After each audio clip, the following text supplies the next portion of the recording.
बिस्मिल्लाहिर्रहमानिर्रहीम। Lecture number 54, chapter number 16, analysis of time series. जैसा कि इससे प्रीवियस लेक्चर्स में हमने डिफरेंट मेथड डिस्कस किए हैं, उनमें है free hand curve method and semi average method. आज जो हम लोग मेथड डिस्कस करने जा रहे हैं वो है the method of moving average. The method of moving average आज के लेक्चर में हम लोग डिस्कस करने जा रहे हैं, ठीक है। अच्छा, इसके डिस्कशन से पहले हम कुछ डिस्कस करेंगे कि why we move toward this method. We have seen that the free hand curve method is subjective method, ठीक है। वो एक सब्जेक्टिव मेथड है क्योंकि उसमें फ्री हैंड कर्व हमने ड्रॉ करनी होती है और it depends on person to person. हर पर्सन अपनी मर्जी से फ्री हैंड कर्व ड्रॉ करेगा और उससे उसकी एस्टिमेशन में डिफरेंस आएगा, because it is based purely on individual judgement. जैसे कि मैंने अभी आप लोगों को बताया कि क्योंकि ये फ्री हैंड कर्व मेथड है और ये हर एक की इंडिविजुअल जजमेंट पे डिपेंड करता है कि आपने कैसी कर्व जो है वो ड्रॉ करनी है। The method of semi average is appropriate only, यानी फ्री हैंड कर्व से जब इसमें हमने कोई ड्रॉबैक्स देखे तो हमने मूव किया किसकी तरफ, सेमी एवरेज की तरफ।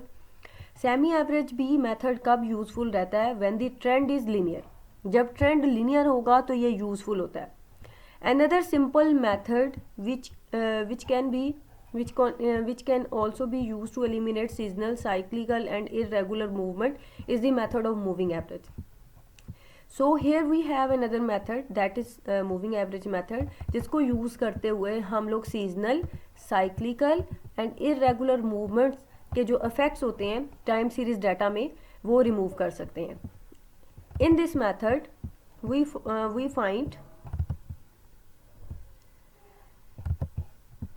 find simple averages।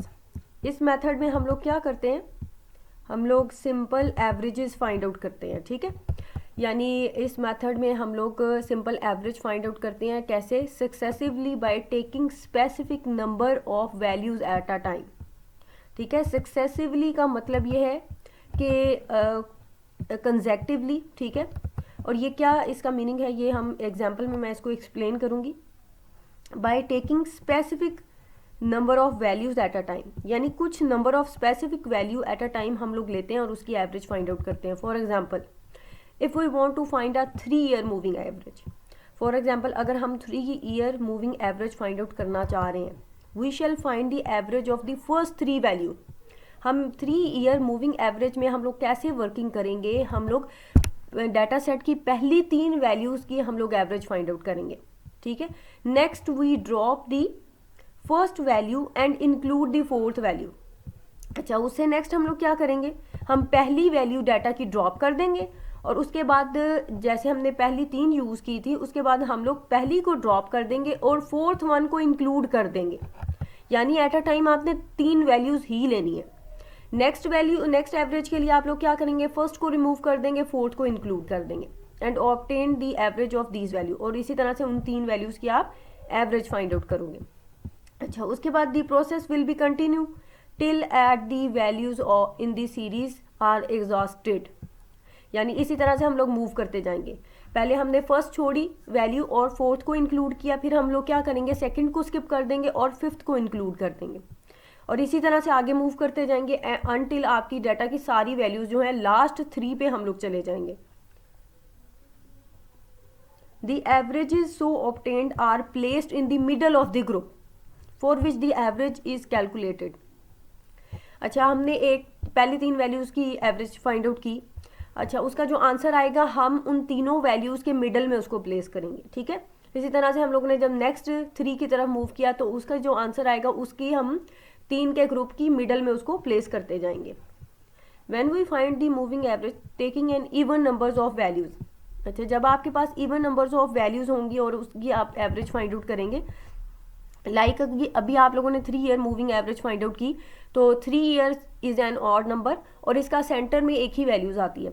लेकिन जब आप even number value find out करेंगे तो उसकी सेंटर वैल्यू कोई नहीं आएगी, वो सेंटर में आएगी, ठीक है। लाइक अगर for example if you are calculating 2 year moving average and 4 year moving average, ठीक है। तो 2 ईयर मूविंग एवरेज में आप दो वैल्यूज़ को ऐड करेंगे और उसे प्लेस करेंगे दोनों वैल्यूज़ के सेंटर में। वो किसी एक स्पेसिफिक नंबर के सामने उसका आंसर नहीं लिखा जाएगा, बल्कि इन बिटवीन 2 नंबर्स जो है वो उसका आंसर लिखा जाएगा।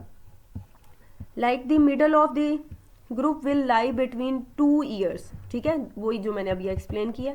इन order to make the average coincide, अच्छा, अगर हम चाहते हैं कि वो किसी एक स्पेसिफिक नंबर के सामने उसका आंसर आए with a particular year, we centre the average by calculating further are 2 year moving average of the even order moving average. अगर हम चाह रहे हैं कि वो किसी एक पर्टिकुलर नंबर के सामने उसके आंसर आए, तो इवन ईयर्स मूविंग एवरेज के लिए हम लोग क्या करेंगे, again we have to calculate 2 year moving average of the even order moving average, ठीक है। The average so obtained are called moving averages, या इसको हम लोग कहते हैं, और रिजल्टिंग एवरेजेस को हम लोग क्या कहते हैं, सेंटर्ड मूविंग एवरेज, ठीक है। यानी हमने अगेन एक दफ़ा कैलकुलेट की, उसके बाद अगेन हमने 2 year centre moving average calculate की, तो हम उसे सेंटर्ड मूविंग एवरेज से कॉल करेंगे। The moving averages tends to reduce the variation in the value of the time series averages. Moving average क्या करती है, वेरिएशन ऑफ टाइम सीरीज को रिड्यूस करने के लिए हम लोग यूज़ करते हैं। We can therefore eliminate cyclical seasonal irregular variation using moving average of appropriate order. इसका मतलब ये है कि अगर वो वेरिएशन को रिमूव करती है टाइम सीरीज के डाटा से, तो हम लोग मूविंग एवरेज को यूज़ करेंगे 3 कंपोनेंट ऑफ टाइम सीरीज को रिमूव करने के लिए। For example, if we want to eliminate cyclical variation, we may use a moving average equals to the length of the cycle। यानी जिस लेंथ ऑफ साइकिल से उसमें एक साइकिल अपीयर हो रहा है, उस लेंथ की हम लोग मूविंग एवरेज कैलकुलेट करके हम लोग उसमें वो साइक्लिकल वेरिएशन को रिमूव कर सकते हैं। अच्छा, उसके बाद नेक्स्ट एग्जांपल है कि हम लोग एग्जाम्पल में मूविंग एवरेज कैसे कैलकुलेट करते हैं। 16.4 एग्जाम्पल है, ए पार्ट है इसका। Find 3 year and 5 year moving average for the following time series. Also draw a graph of the original data and the trend values. अच्छा, ये जो आपको वैल्यूज गिवन है हर ईयर के against, like 20, 23, 26, 29, 23, 29, these are the original values. जब भी आप मूविंग एवरेज से आंसर्स फाइंड आउट करते हो या सेमी एवरेज से आंसर फाइंड आउट करते हो, वो जो आंसर्स होते हैं दैट आर ट्रेंड वैल्यूज, ठीक है। अगर आप इसी का ग्राफ बनाएं, ग्राफ में जबकि आपको पता है एक्स एक्सिस पे अगर आप लोग टाइम लें, एक्स एक्सिस पे अगर आप लोग टाइम का वेरिएबल लें, ठीक है, और वाई एक्सिस पे ओरिजिनल वैल्यूज लें, लाइक 20 से आपकी वैल्यू स्टार्ट हो रही है 35 तक जा रही है, ठीक है। तो आप इसकी स्केलिंग कर लें, आपकी लोएस्ट वैल्यू जो है 20 बन रही है और हाईएस्ट वैल्यू बन रही है 37, ठीक है। आप इसकी यहाँ पे आप 0 से स्टार्ट करें, 0 के बाद आप यहाँ पे अगर आप 20 से स्टार्ट करना चाह रहे हैं, क्योंकि जैसे कि मैंने आपको बताया था कि अगर आप इसकी स्केलिंग इक्वल करते हैं, यानी 0, 5, 20 और इसके दरमियान 4 लाइंस का गैप होगा, तो आपका ग्राफ जो है यहाँ से बहुत ही ऊपर हो जाएगा। तो इसलिए इसको कवर करने के लिए हम लोग क्या करते हैं, यहाँ पे 2 लाइंस लगा देते हैं, जिसका मतलब ये होता है कि 0 से लेकर 20 तक मतलब इक्वल यही फासला बन रहा है, ठीक है। अच्छा, उसके बाद आप 5 का डिस्टेंस रख लें, 25 कर लें, ठीक है। इसी तरह से आप 5 के अगेंस्ट 30 कर लें, 30 कर लें, फिर 35 कर लें और देन 40 कर लें। उसके बाद यहाँ पे जो आपकी वैल्यूज़ आएंगी वो इस तरह से डॉट की फॉर्म में अगर आ रही हैं, ठीक है। इसका ग्राफ को आप लोग कहते हो हिस्टोरीग्राम, क्योंकि आप लोगों ने हिस्टोरीग्राम की इससे पहले डेफिनेशन पढ़ी हुई है। Historigram is the graph of time series data where time along X axis and the values along the Y axis. इसको अगर आप लोग ज्वाइन करें तो ये आपका ग्राफ कुछ इस तरह से बनता है, जो कि आपको शो करता है कि यहाँ पे कोई time series variation, time series data में वेरिएशन आ रही है। इसको रिमूव करने के लिए, इस वेरिएबिलिटी को रिमूव करने के लिए हम लोग क्या करते हैं, सेमी एवरेज का मेथड यूज़ करते हैं, मूविंग एवरेज का मेथड यूज़ करते हैं, और उनकी जो वैल्यू फाइंड आउट करते हैं दे मे बी लाइक दिस, ठीक है। और इसमें थोड़ा बहुत फ्लक्चुएशन भी आ सकती है, ठीक है। वो मैंने जस्ट आप लोगों को बताया कि ये हम लोग इस तरह से इसको रिमूव करने की कोशिश करते हैं। अच्छा, अब हम लोग मूव करते हैं क्वेश्चन की तरफ। 3 year moving average and 5 year moving average कैसे कैलकुलेट करते हैं, सोल्यूशन की तरफ आते हैं। अच्छा, आपने क्या करना है, ईयर्स को आपने वर्टिकली अरेंज करके लिख लेना है कॉलम में, वैल्यूज़ को भी अरेंज करके आपने कॉलम वाइज लिख लेना है। उसके बाद जब आपने 3 ईयर मूविंग एवरेज निकालनी है तो यहाँ पे देखें, सबसे पहले आपने पहली 3 वैल्यूज़ को लेना है, पहली 3 वैल्यूज़ को आपने ऐड करना है और 3 पे डिवाइड कर देना है। यहाँ पे देखें कॉलम क्या है, 3 ईयर मूविंग टोटल, फर्स्ट ये जो है ये टोटल का कॉलम है और देन एवरेज का कॉलम है। 69 को जब आप 3 पे डिवाइड करते हैं तो 23 इज द आंसर। अच्छा, जब आपने इन 3 ईयर्स का टोटल किया तो जो आंसर होगा वो आपने इसके सेंटर में लिखा, ये आ गया सेंटर में, और इसी से आगे उसकी एवरेज आ गई आफ्टर डिवीजन बाय 3 पे डिवाइड करने के बाद ये आपकी एवरेज आ गई। उसके बाद आपने क्या करना है, फर्स्ट वैल्यू को स्किप कर देना है और नेक्स्ट 3 वैल्यू लेनी है, लाइक ये है, ठीक है। इन 3 वैल्यूज़ का जब आपने इनको ऐड किया तो इसका आंसर आया 78, और इसका इन 3 वैल्यूज़ का सेंटर बन रहा है ये, और इसके सामने आपने 78 लिख दिया। उसके बाद 78 को जब 3 पे डिवाइड किया तो 26 is the answer. After that आपने 23 को छोड़ देना, नेक्स्ट 3 वैल्यूज़ लेनी है, ठीक है। नेक्स्ट 3 वैल्यूज़ को ऐड किया तो आंसर अगेन 78, और इसकी एवरेज भी वही 26 आ गई। उसके बाद अगेन आपने नेक्स्ट 3 वैल्यूज़ को लेना है, 29, 23 एंड 29, ठीक है। आंसर इज 81 को 3 पे डिवाइड किया, आंसर इज 27, ठीक है। उसके बाद अगेन आपने नेक्स्ट जो है नेक्स्ट 3 वैल्यूज़ को लेना है, और नेक्स्ट 3 वैल्यूज़ का टोटल बन रहा है 84 और उसकी एवरेज बन रही है 28। उसके बाद अगेन आपने नेक्स्ट 3 वैल्यूज़ को लेना है और उसकी एवरेज बन रही है 87 और उसका टोटल बन रहा है 29। उसके बाद 31, 27, 38, ठीक है।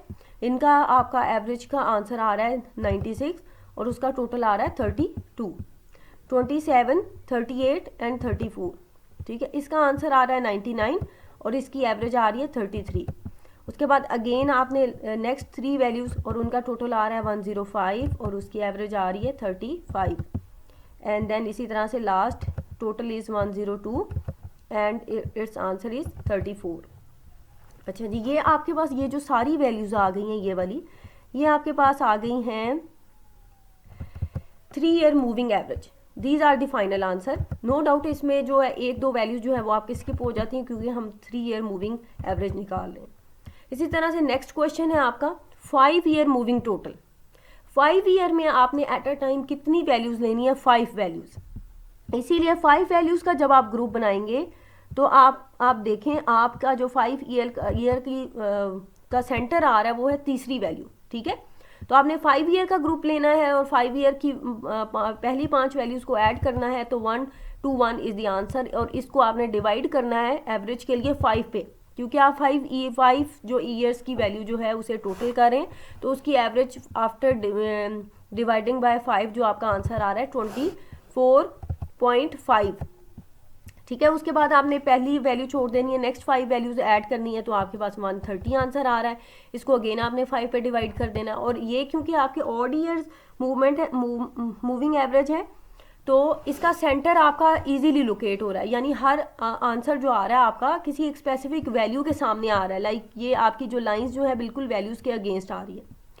अच्छा, उसके बाद आप सारी वैल्यूज़ इसी तरह से आप लोग उसके टोटल फाइंड आउट कर लेंगे और डिवाइड कर देंगे तो आपकी 5 ईयर मूविंग एवरेज का कॉलम आपका बन जाएगा, ठीक है। इसी तरह से 3 ईयर जैसे आपने किया उसी तरह से 5 ईयर करना है, बस डिफरेंस ये है कि 3 ईयर में आपने एट अ टाइम 3 वैल्यूज़ लेनी है और पहली को छोड़ते जाना है और नेक्स्ट इंक्लूड करती जाना है।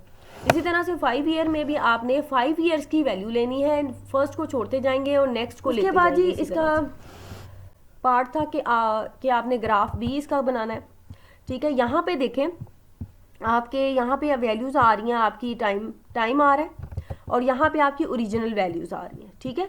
20, 25 और 30, 35 एंड देन 40, ठीक है।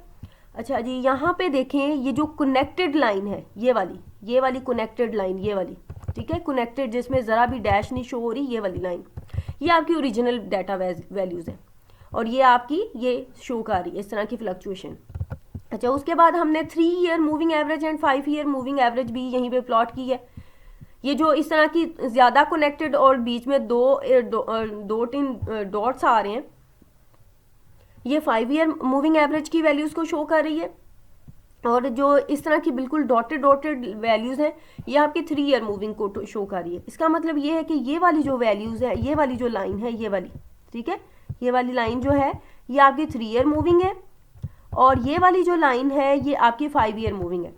अच्छा, आप यहाँ पे इसको ऑब्जर्व करें कि ओरिजिनल जो टाइम सीरीज डाटा था उसमें फ्लक्चुएशन ज़्यादा है, ठीक है, जबकि आप 3 ईयर मूविंग एवरेज और 5 ईयर मूविंग एवरेज की अगर आप लोग लाइंस देखें तो it tends to a straight line. इसका मतलब ये है कि मूविंग एवरेज ने क्या किया है कि उसमें जो साइक्लिकल मूवमेंट पैटर्न था और सीजनल जो था, इरेगुलर जो है, उसे रिमूव करके उसे ट्राई किया है उसको ट्रेंड लाइन में शो करने के लिए, ठीक है। जैसे कि मैंने आपको फर्स्ट में बताया कि we are trying to trend it like this. अब ये एग्जैक्टली समटाइम नहीं होता है, इसमें थोड़ी बहुत फ्लक्चुएशंस आ जाती हैं जो कि यहाँ पे शो हो रही हैं। ये एग्जैक्ट स्ट्रेट लाइन पैटर्न नहीं बना, लेकिन ये उससे स्मूथ हो गया as compare to the original data से। इसके बाद अगेन नेक्स्ट एग्जांपल है आपकी 16.4 का बी पार्ट है, 7 day moving average for the following record of attendance 5 day moving average. ये आपके पास डाटा दिया हुआ है वीक्स का, संडे, मंडे और 7 डे ऑफ वीक्स। वीक के लिए आप वीक 1 और वीक 2 का डाटा दिया हुआ है, इसके लिए आपने 7 डे मूविंग एवरेज और 5 डे मूविंग एवरेज निकालनी है।